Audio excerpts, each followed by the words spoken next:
ये नमाज आपको मस्जिद के अंदर अदा करनी है।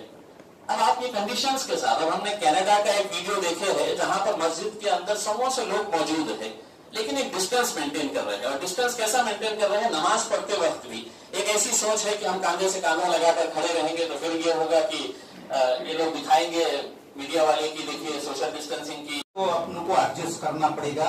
और ईद तो मनाना ही है, लेकिन थोड़ा एडजस्ट करके आपको मनाना है। और ये औरंगाबाद के लोगों के लिए कोरोना को हराने के लिए आप सबको मदद प्रशासन को करना पड़ेगा। और ईद की नमाज कैसे अदा करना है अभी तो हमें मालूम है, आपको भी मालूम है। मस्जिद में 2-3 लोग जो व्यवस्थापक है वही नमाज चालू है, बंद नहीं है नमाज। हर मस्जिद में 2 मिनट के लिए, 5 मिनट के लिए 4 आदमी है, कई 5 आदमी, इतने आदमी है, बंद नहीं है। लेकिन ऐसा ही इतिहाद बढ़ते थोड़ा मदद करे तो मुझे ऐसा लगता है कि आने वाला ईद अच्छी तरह से एक आदर्श एक लोगों के लिए औरंगाबाद की तरफ से होगा। इस वास्ते मैं सब उलेमा, मौलाना, हाफिज और हमारे अजीत दोस्त को मैं दरखास्त करता हूं कि आने वाला जो 1 अगस्त है उस दौरान हमें पुलिस प्रशासन को मदद करे। किसी हालत पे औरंगाबाद का नाम अच्छा रखने के लिए हम कोशिश करेंगे।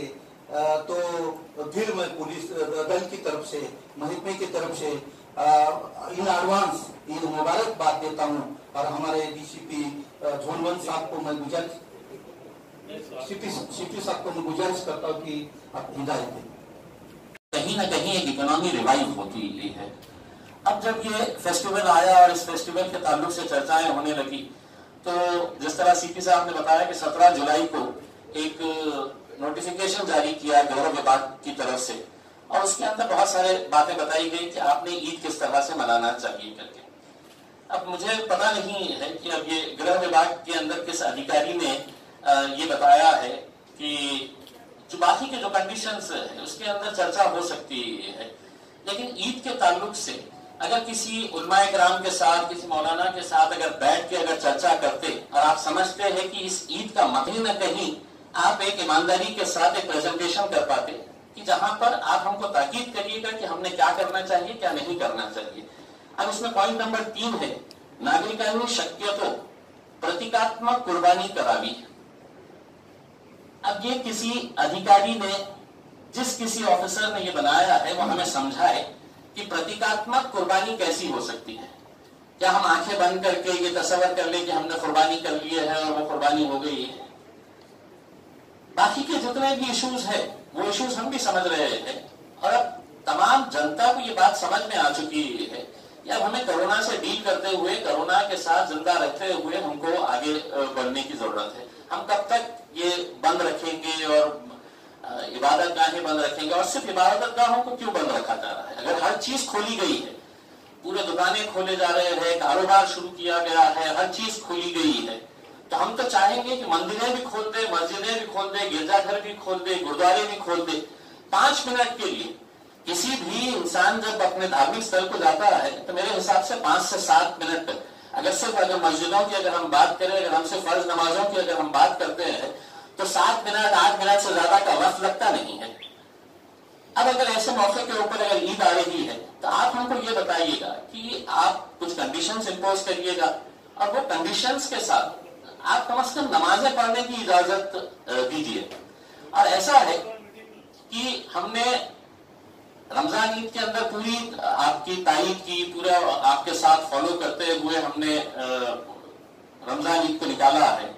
अब सभी फेस्टिवल्स को देखते हुए हम ये चाहेंगे कि सरकार, जैसा मौलाना मदनी साहब ने बताया है, मौलाना इलियास फलाही साहब ने जो बातें बताई है, हम पूरी तरह से उसकी तायीद करते हैं कि ऑनलाइन के ताल्लुक से यह है कि जो लोग खरीदना चाहे वो खरीदे ऑनलाइन।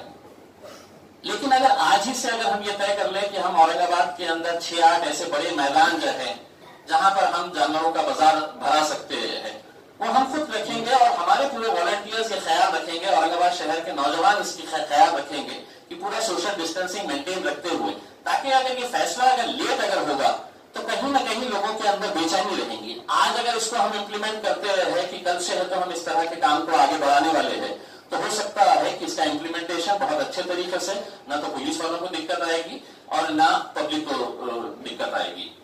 दूसरी बात, जिया भाई आपने भी जो कहना चाहूंगा कि ये जो संसर्गजन्य रोग जो भी होता है, इसमें एक हमारे जो एक्सपर्ट लोग हैं वो जिस तरीके की जो भी हिदायत देंगे वो हिसाब से हम सबने अब तक काम किया है और आगे भी हम उसी तरीके से काम करेंगे, जिससे हमारा जो पहला उद्देश्य है ये बीमारी ना फैले। दूसरी चीज है कि औरंगाबाद में जिस तरीके से एंटीजन टेस्ट हो रहे हैं और लोग जिस तरीके से कोऑपरेट कर रहे हैं, जिस तरीके से मास्क का यूज आ रहा है, जिस तरीके से लोग खुद आगे होकर बोल रहे हैं कि भाई हमारे भी टेस्ट कर लो, मुझे लगता है कि इसका एक बड़ा बढ़िया रिजल्ट आएगा और औरंगाबाद इंशाअल्लाह कोरोना के लिए जो डाउनहिल होता है उस पे आएगा। अब हमारे जो तादाद है डेली की जो रिकॉर्डिंग है, रिपोर्टिंग है, वो पूरी उम्मीद है कि धीरे धीरे कम होगी और ये हम लोग सब मिलके करेंगे। आपको जैसा मालूम है अगस्त महीने से ही, जैसा कि खरदार साहब ने कहा, सभी धर्मों के बड़े बड़े त्योहार आ रहे हैं और उसमें हम जो भी चीज है आपकी सारे लोगों की मदद लेकर के उस हिसाब से आपको कन्विंस करके बता के, और सबसे अहम बात है कि ये जो संसर्गजन्य रोग है इसके जो एहतियात है इसको पालन करते हुए हम पूरी कोशिश करेंगे कि जो भी त्योहार आने वाले हैं उसमें हमें जिस तरीके से इंस्ट्रक्शंस मिल रहे हैं और आपकी जो भी भावना है उस हिसाब से इसको कहीं ना कहीं मैच किया जाए और मुझे लगता है कि इस कोरोना को मात करने में हम सफल हो पाएंगे। परंतु एक बार फिर से अंडरलाइन करना चाहूंगा, आपका समाज में वजन है, आप चीजों को समझते हैं, इसलिए आप लोगों को बार बार रिपीट करके बताते रहेंगे मास्क का यूज कीजिए, सोशल डिस्टेंसिंग का यूज कीजिए।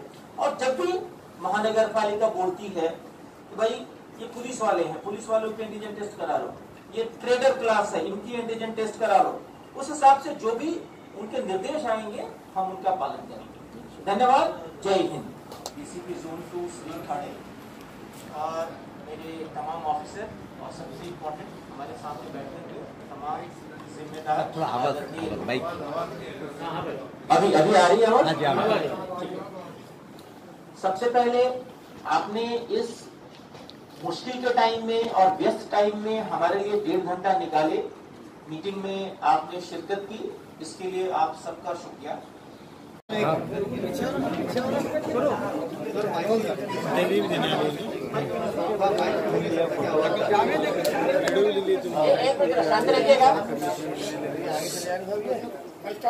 जैसा कि आप सबको मालूम है 1 अगस्त से पूरे अगस्त महीने में सभी धर्मियों के बड़े बड़े त्योहार आ रहे हैं और इसी बीच हम कोरोना के साथ भी युद्ध कर रहे हैं।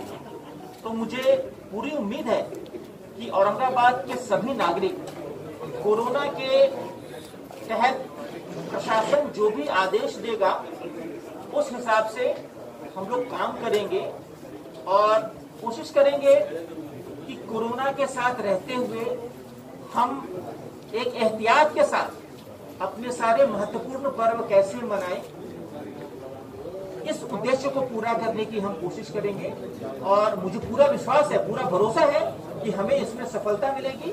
धन्यवाद। 1 तारीख के दिन इंशाअल्लाह ईद उल अजहा मनाई जाएगी। पिछले 4 महीनों से औरंगाबाद की आवाम ने पूरी तरह से प्रशासन का, पुलिस डिपार्टमेंट का साथ देते आए हैं और हमें खुशी है कि प्रशासन और पुलिस ने पिछले 4 महीनों के अंदर जिस तरह का काम किया है, आज औरंगाबाद धीरे धीरे अपनी पटरी के ऊपर लौट रहा है। आने वाला महीना, जैसा सीपी साहब ने बताया है कि बहुत सारे त्योहार हैं, उसमें एक सबसे पहले शुरुआत अगस्त महीने के अंदर होती है ईद उल अजहा से, उसके बाद श्रावण का महीना त्योहार आता है, फिर उसके बाद गणपति का जो हिंदू भाइयों के लिए बहुत बड़ा त्योहार है वो आ रहा है, मुहर्रम हमारे शिया भाइयों के लिए बहुत बड़ा त्योहार है।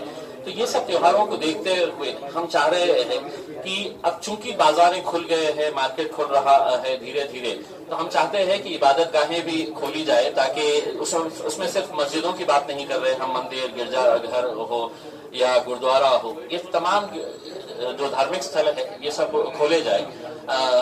इस ईद के ताल्लुक से हमने एक मीटिंग लिए थे मौलाना लोगों के साथ, उलमाओं के साथ, और उस मीटिंग के अंदर ये तय हुआ था कि कुछ जो गाइडलाइंस सरकार की तरफ से आई है वो गाइडलाइंस के ऊपर चर्चा करने के लिए कि क्या सरकार के गाइडलाइंस ये दीनी एतबार से ये पॉसिबल है क्या फॉलो करना। उसमें एक ये था कि ऑनलाइन है तो आप जानवरों की फरोख्त कर सकते हैं, खरीद सकते हैं, तो ये है कि जो खरीदना चाहे वो खरीद सकते हैं, लेकिन छोटे मोटे किसान जो है जिनके पास छोटे 2-4 जानवर होते हैं, वो आते हैं मार्केट के अंदर, 2 पैसा कमाते हैं, तो वो हर एक के लिए मुमकिन नहीं है। जो खरीदना चाहे तो बिल्कुल वो खरीद सकते हैं ऑनलाइन, लेकिन जो नहीं खरीद सकते हैं उनके लिए अगर हम शहर के अंदर 6-8 जगह के ऊपर बड़े जो मैदान है वहां पर अगर हम बड़े मार्केट्स अगर एस्टेब्लिश कर दे, ताकि लोगों के अंदर एक हड़कंप ना रहे, लोगों के अंदर एक कंफ्यूजन ना रहे कि क्या होने वाला है करके, और इसको अभी से ही अगर कर देते हैं, अगले 2 दिन के अंदर हम इसको शुरू करवा देते हैं, तो ना सोशल डिस्टेंसिंग का प्रॉब्लम आएगा और ना कोई दूसरे इश्यूज आएंगे। साथ ही साथ पिछले 4 महीनों के अंदर चूंकि तमाम इबादत गाहें बंद थी, तो अब ये मांग उठने लगी है कि कम से कम ईद की नमाज ईदगाह के अंदर पढ़ने की इजाजत दी जाए, जो भी कंडीशंस रहेगी। अब दूसरे मुल्कों के अंदर देख रहे हैं हम कि इबादत गाहें खोल दी गई है, कंडीशंस के साथ किया जा रहा है उसको फॉलो, तो वो कंडीशंस को फॉलो करते हुए अब नमाज जो है वो उसको ईदगाह के अंदर पढ़ने की इजाजत मिले, ये मांग तमाम उलमाए कराम की है।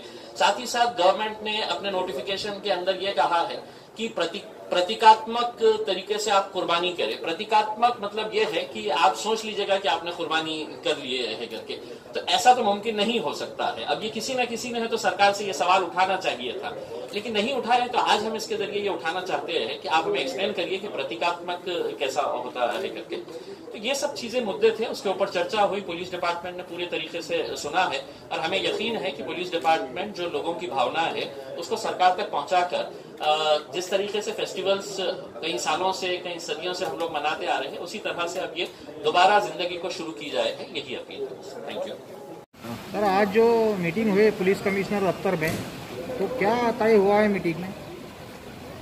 मीटिंग में असल में कुछ तय तो नहीं हुआ, बस ये कि हमने पुलिस कमिश्नर साहब की खिदमत में अपनी बातें रखी हैं। सबसे पहली बात तो ये रखी गई है कि जो ईद उल अज़हा के मौके पर जो नमाज है, वो नमाज ईद उल अज़हा की पढ़ना बहुत ज़रूरी है, क्योंकि उसका ताल्लुक़ कुर्बानी से। अगर ईद उल अज़हा की नमाज नहीं हुई तो कुर्बानी दोपहर तक नहीं की जा सकती है, ज़वाल आफ्ताब के बाद ही कुर्बानी होगी। ईद उल अज़हा और नमाज का गहरा ताल्लुक़ है, क्योंकि ईद उल अज़हा के माने ही है कुर्बानी की नमाज। तो इस तरह से ये बात मालूम होना चाहिए कि नमाज घर में नहीं हो सकती। ईद उल अज़हा की नमाज के लिए इज़्न आम यानी कि उसका डिक्लेरेशन बहुत ज़रूरी है। तो मस्जिदों में जो बड़ी मस्जिदें हैं और ईदगाह हैं, उसमें सोशल डिस्टेंसिंग के साथ हमें नमाज की इजाज़त मिलनी चाहिए।